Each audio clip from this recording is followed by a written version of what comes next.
जिन लोगों को भगवान की अनुभूति के बारे में जरा भी शंका हो अगर, तो उन्हें भारत के संतों और आध्यात्मिक गुरुओं को पढ़ना या सुनना चाहिए। उन्हीं में से एक थे भारत के महान संत, आध्यात्मिक गुरु और विचारक रामकृष्ण परमहंस, जो माँ काली के परम भक्त थे। दोस्तों, इनके ऊपर माँ की कृपा बहुत होती थी। ऐसा माना जाता है कि माँ काली उनको साक्षात दर्शन देती थी। माँ काली को भोजन कराते थे, उनसे बातें करते थे। कोई कार्य करने से पहले माँ काली से पूछते थे कि माँ ये करूं। उनका काली के प्रति माँ का भाव था और वह पुत्र की भांति माँ काली की सेवा करते रहते थे दिन भर। आप रामकृष्ण परमहंस के बारे में बहुत ही कम जानते हो, या मुझे लगता है आप लोग जानते भी नहीं, लेकिन स्वामी विवेकानंद को तो बहुत अच्छी तरह से जानते होंगे या उनके बारे में पढ़े होंगे। अगर आप स्वामी विवेकानंद जी को जानते हैं तो यह भी जान लीजिए कि स्वामी रामकृष्ण परमहंस स्वामी विवेकानंद के आध्यात्मिक गुरु थे, और स्वामी विवेकानंद, जिनका वास्तविक नाम नरेंद्र नाथ था, रामकृष्ण परमहंस के प्रिय शिष्य थे स्वामी विवेकानंद। वैसे तो स्वामी विवेकानंद और स्वामी रामकृष्ण के कई किस्से कहानियाँ समाज में मौजूद हैं, और वैसी ही कहानी है कि जिसको आपको मैं सुनाता हूँ। जब स्वामी विवेकानंद ने स्वामी रामकृष्ण से पूछे कि ईश्वर होते हैं या ईश्वर नहीं, तब स्वामी रामकृष्ण ने कहा, क्यों नहीं, अवश्य होते हैं। तब स्वामी विवेकानंद ने कहा, आप दर्शन करा सकते हैं ईश्वर का। तब स्वामी रामकृष्ण ने कहा, बोले, मुझे देख लो। तब विवेकानंद संशय में पड़ गए और यकीन न होने का भाव प्रकट किया कि तब स्वामी रामकृष्ण विवेकानंद के सीने पर अपना पैर रख देते हैं, और उसके बाद विवेकानंद कई घंटों तक अचेतन अवस्था में पड़े रहते हैं। उस दौरान उन्हें जो दर्शन हुआ, उसके बाद उन्हें विश्वास हो गया कि ईश्वर होते हैं। अलौकिक दर्शन उनको हुआ। तभी से स्वामी विवेकानंद स्वामी रामकृष्ण के सभी शिष्यों से अत्यधिक प्रिय शिष्य हो गए। स्वामी रामकृष्ण परमहंस की और भी किस्से कहानियाँ आप सुनेंगे हमारे चैनल पे, इस चैनल पर, लेकिन आज हम आपको स्वामी रामकृष्ण परमहंस के जीवनी के बारे में बताएंगे। स्वामी रामकृष्ण परमहंस की जीवनी जानने से पहले आप लोग दोस्तों चैनल को सब्सक्राइब कीजिए, वीडियो को लाइक कीजिए, ज़रूर से ज़रूर कीजिए दोस्तों।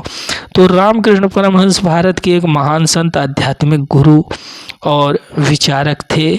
उन्होंने सभी धर्मों की एकता पर जोर दिया। उन्हें बचपन से ही विश्वास था कि ईश्वर के दर्शन होते हैं, अतः ईश्वर की प्राप्ति के लिए उन्होंने कठोर साधन और भक्ति का जीवन बिताया। स्वामी रामकृष्ण मानवता के पुजारी थे। साधना के फलस्वरूप वह इस निष्कर्ष पर पहुँचे कि संसार के सभी धर्म सच्चे हैं और उनमें कोई भी भिन्नता नहीं है। वे ईश्वर तक पहुंचने के मात्र भिन्न भिन्न साधन हैं। संत रामकृष्ण का जन्म 18 फरवरी 1836 को बंगाल प्रांत के कामारपुर गांव में हुआ। उनके बचपन का नाम गदाधर था। पिताजी के नाम खुदीराम और माता का नाम चंद्रा देवी था। भक्तों के अनुसार रामकृष्ण के माता पिता को उनके जन्म से पहले ही अलौकिक घटनाओं और दृश्यों का अनुभव हुआ था हो गया था। मैं उनके पिता खुदीराम बोस थे, उन्होंने देखा कि भगवान गदाधर यानी कि विष्णु के अवतार ने उनसे कहा कि वे उनके पुत्र के रूप में जन्म लेंगे। उनकी माता चंद्रमणि देवी को भी ऐसा एक अनुभव हुआ। उन्होंने एक शिव मंदिर में अपने गर्भ में रोशनी प्रवेश करते हुए देखा। बाल्यावस्था में गदाधर सरल और मंत्रमुग्ध मुस्कान, जो कोई भी उनको देखता वह सम्मोहित हो जाता था। जब गदाधर की उम्र 7 साल की हुई तो उनके सिर से पिता का साया उठ गया, और ऐसी विपरीत परिस्थिति में पूरे परिवार का भरण पोषण कठिन होता चला गया। आर्थिक कठिनाइयाँ आई। बालक गदाधर का साहस कम नहीं हुआ। इनके बड़े भाई रामकुमार चट्टोपाध्याय कलकत्ता, जो कि अब कोलकाता के नाम से जाना जाता है, वहाँ पर एक पाठशाला में संचालक थे। वे गदाधर को अपने साथ कोलकाता ले गए। रामकृष्ण का अंतर्मन अत्यंत निश्चल, सहज और विनयशील थे। संकीर्णताओं से वह बहुत दूर रहते थे। अपने कार्य में हमेशा वह तल्लीन रहते थे और कठिन प्रयासों के बाद भी रामकृष्ण का मन पठन पाठन में नहीं लगा।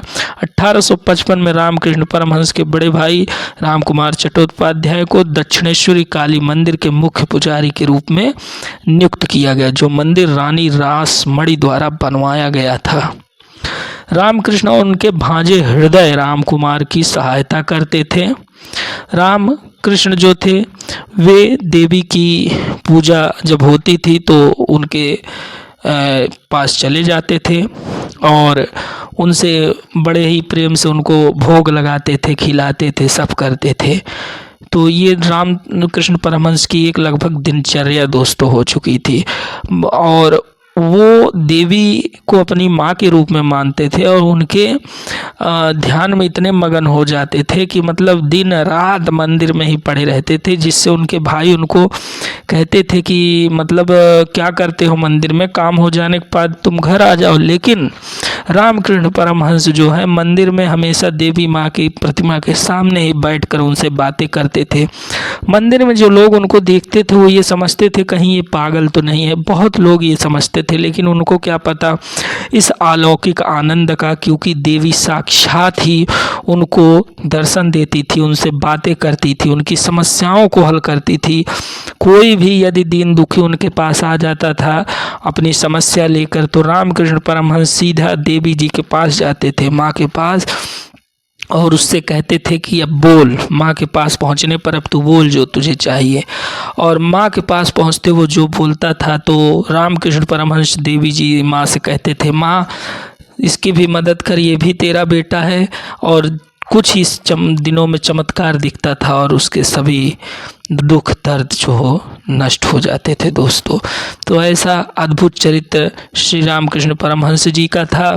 स्वामी विवेकानंद बहुत ही पढ़े लिखे थे और उनको ये विश्वास नहीं होता था कहीं ईश्वर हैं, लेकिन जब वो रामकृष्ण परमहंस से मिले और उनका एक ही क्वेश्चन, चूँकि वह किसी भी संत से मिलते तो यही क्वेश्चन पूछते थे कि क्या ईश्वर है, क्या उनको देखा जा सकता है, तो रामकृष्ण परमहंस जी जो थे वह उनको सीधा, जब उनके पास स्वामी विवेकानंद पहुँचे तो उनसे भी वही क्वेश्चन किया, तो उस समय रामकृष्ण परमहंस ने सीधा सटीक जवाब दिया गया कि हाँ ईश्वर होते हैं।